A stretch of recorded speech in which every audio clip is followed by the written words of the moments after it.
Well, I've finally done it. I've made a decision.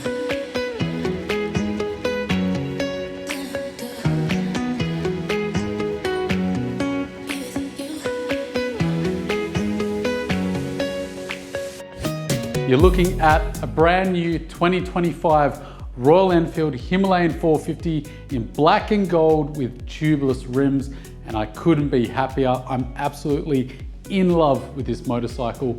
I haven't had a motorcycle I've been so excited to own, both from a riding standpoint and an aesthetic standpoint, in a very long time. So I can't wait to bring you along on the journey. But before we go on that journey, why I chose this motorcycle in 2025, because there's an amazing amount of competition out there. The elephant in the room is, why did I choose this over the CFMoto 450 MT? So we'll get into that. But also, why did I get this over the F450GS from BMW, the Aprilia Tuareg 457, the KLE500, or the very soon to be released KTM 390 Adventure R, X, or Enduro? Let's get into all that right now.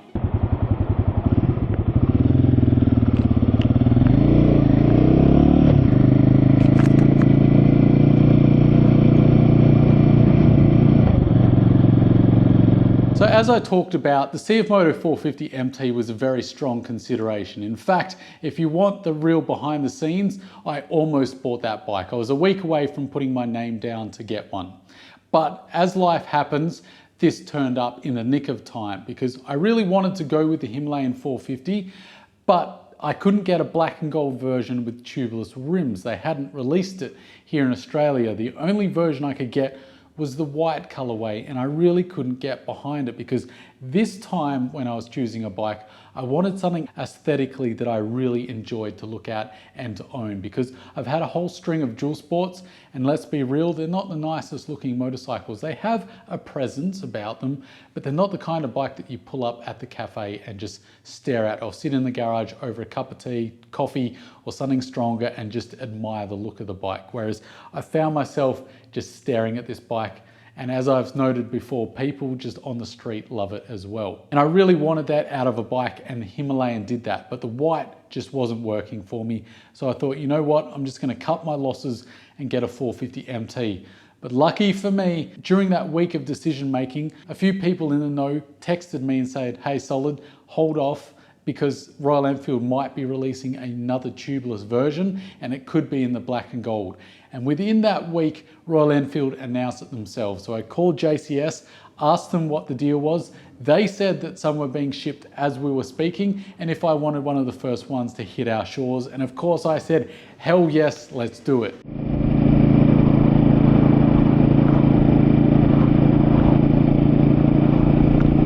One of the things that has really surprised me is this bike has made me feel a certain way that I haven't really had with an adventure or a dual sport. So I've had this with road bikes where the aesthetics just looks amazing and I love the look of it. I find myself just sitting here in the garage just admiring the look, or riding to a cafe just so I can stare at it out the front at the bike parking with the sun hitting it a particular way.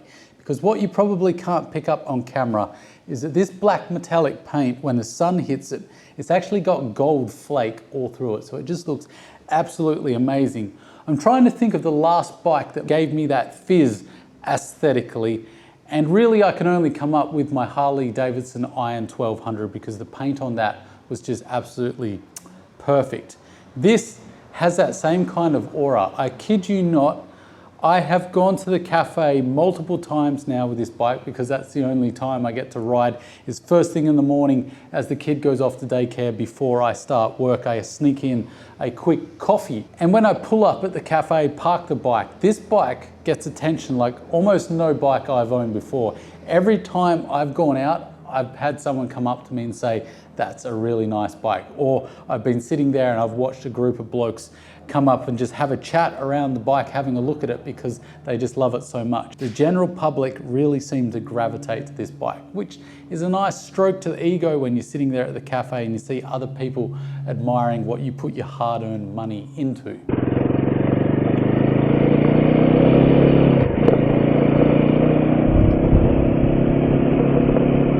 And one of the big factors for me in my purchase was the dealership. Now, the dealership for CFMoto, great dealership. It's very new. So one, I was wondering, will it be around in 5-10 years, or will it be one of these Phoenix dealerships? You never really know. Whereas the Royal Enfield I got this from is one of the oldest dealerships in Perth. It's been around for donkey's years.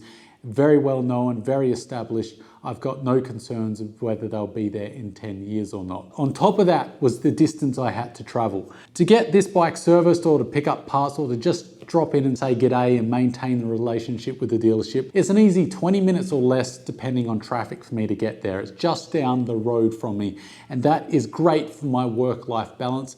As I've talked about, a big reason why I got this bike is because I'm so busy with my toddler, with renovating the house and managing this business. There's a lot going on in my life, so I'm very time poor. So having a bike with a dealership that's very close means a lot to me. Whereas the CFMoto 450 MT, it's an hour's ride for me, and if there's traffic, you can double that. So it's a lot of time to put in to get to and from the dealership. It's a big deal. So that was a major factor for me. There's also the relationship factor as well with the dealership. The guys at CFMoto were great, very accommodating, enthusiastic, nothing bad to say about them. But the guys at JCS, I really gelled with.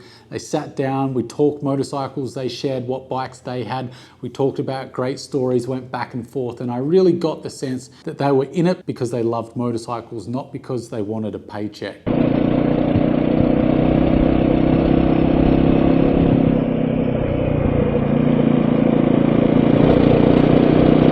Reason number two, and the biggest factor, it's the gut feeling. I've developed this real intuition for motorcycles. I'm sure everyone's got it to some extent, where you hop on a bike and you can pretty much tell fairly early on whether it's going to be the right bike for you. And I hopped on the Royal Enfield Himalayan 450 and it felt like home instantly.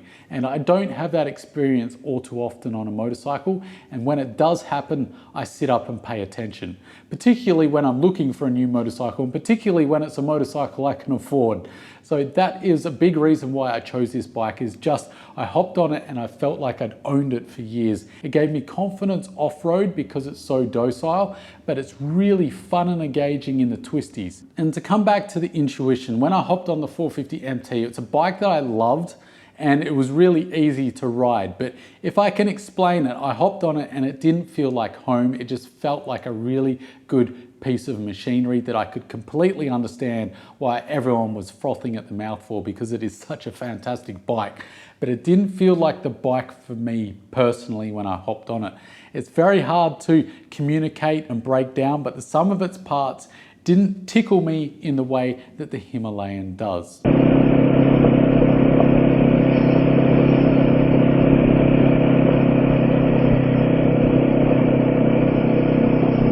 Why did I specifically choose this over the CFMoto 450 MT? Well, part of it was the little extras that you get that you don't get on the 450 MT. So the center stand that this is on right now, very helpful to me in the garage to work on, but also out on the open road. If something goes wrong, I get a puncture, I can flick this up on the center stand. It's exponentially easier to work on. The other thing is the crash guards as standard, another nice feature as well. Didn't have to pay extra for these. And if anyone's seen me ride off-road, boy, am I going to need them. Now, obviously those little features aren't really enough to separate it, but it's just icing on the cake. The major factor was, one, the engine down here, the way it delivers its power. It was far more engaging to me than the CFMoto, on road at least, because the power for this bike really kicks in the mid-range and top end.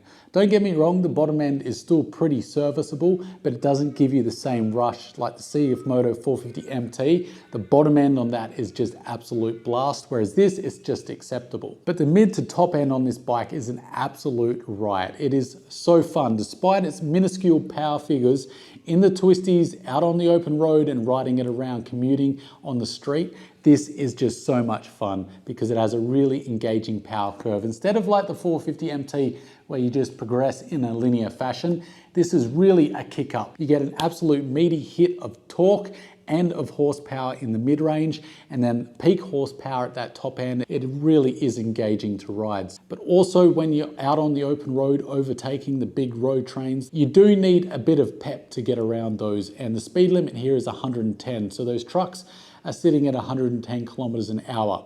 So you need to overtake those. Now on my 300L, you could do that. Could do it on my WR250R too, but you needed to plan it and it needed to be a conscious thing, make sure that traffic wasn't too close. Conditions had to be pretty favorable. The 450 MT could do it, I tested it, but it didn't really have any rush of power at those speeds that really pulled you around that truck really quickly. It just gathers power nicely as you're going along. Whereas this, you pull out, twist the throttle, and because at 110, you're right on peak power, you just blast past the truck. So it really does help in those adventure touring scenarios. So the engine really won me over.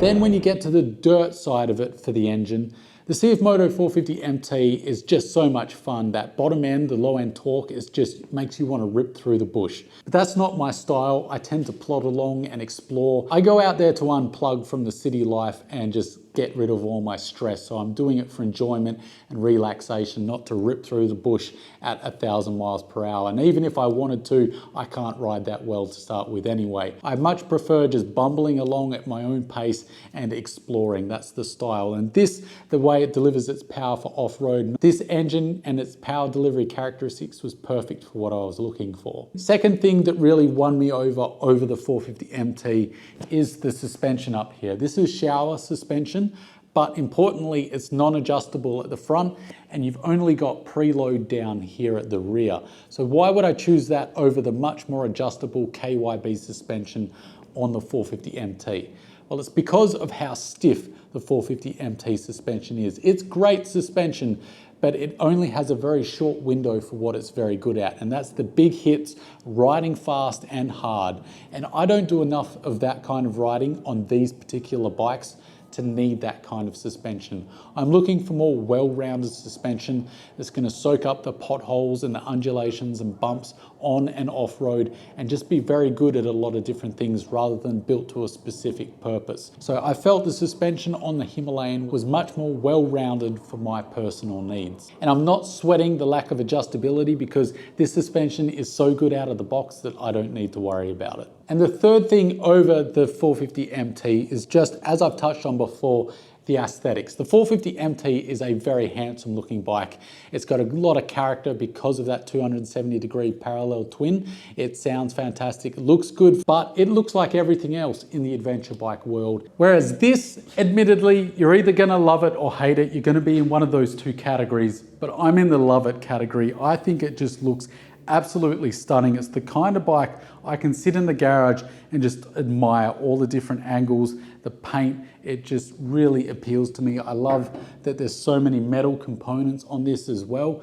It really has this sturdy quality feel to it. It looks quirky, so there's nothing on the market that looks like the Himalayan 450. And that's just important to me at the moment because I like a bike that feels a little bit special so that when I ride down to the local cafe, it's a little bit of an adventure for me because I don't have as much time to go and have a proper adventure as I would like to. I'm still going to be doing that stuff. That's why I got this bike. But for the days where I have half an hour spare to nip down to the cafe, I want that to be a little adventure in and of itself. And the Himalayan gives me that feeling.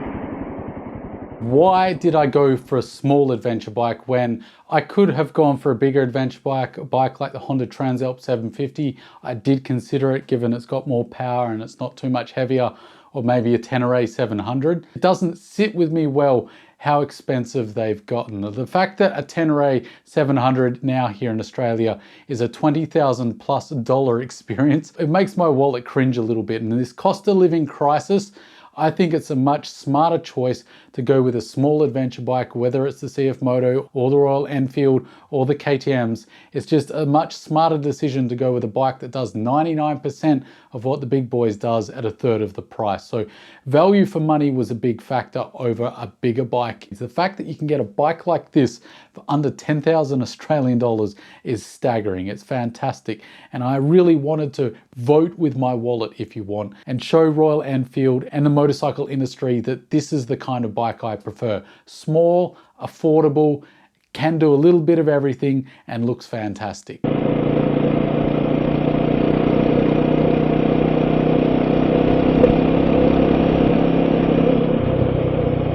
Now, I did a whole video talking about how amazing 2025 is going to be, and really how this particular bike, the Himalayan and the CFMoto 450 MT, have really ushered in this new generation of highly capable small adventure bikes, where the real only differences compared to the big boys is the price and the power. Everything else is almost on par. And that means that that is going to breed competition, because a lot of people are putting their money where their mouth is, like me, and manufacturers have realized, hey, this is a big deal. People want these motorcycles. I mean, no shit. We've been going on about it for years, haven't we? But the manufacturers are finally listening. And that means there's a whole new crop of amazing bikes. So why am I not waiting for a KTM or a BMW, Aprilia, or a Kawasaki, or any other of the manufacturers that might jump in later down the road? Well, as I talked about, a bird in the hand is worth two in the bush. And that is to say that for me personally, I need a bike right now, because one, I want to just be riding in a bike and enjoying it. I was between bikes, so I really wanted something to get on, really for the mental health and just for the enjoyment factor.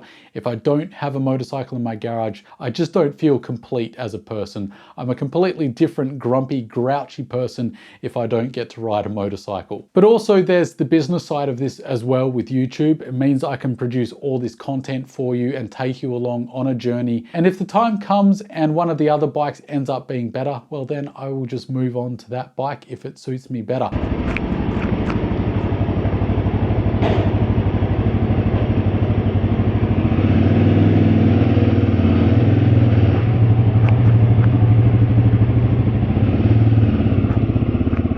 I've already got some accessories on the way and more to come as well, so I'm pretty excited about the build for this motorcycle. I'm also really excited to see what this style of bike can offer and experience the adventure touring and adventure bike thing more, because I haven't had an adventure bike since basically 2015. So it's been an awful long time since I've been on an adventure bike personally as my day-to-day motorcycle. So I'm excited to see what it's all about again. I'd love to have some suggestions from you. What would you like to see out of the build, as well as the type of riding you want to see me doing?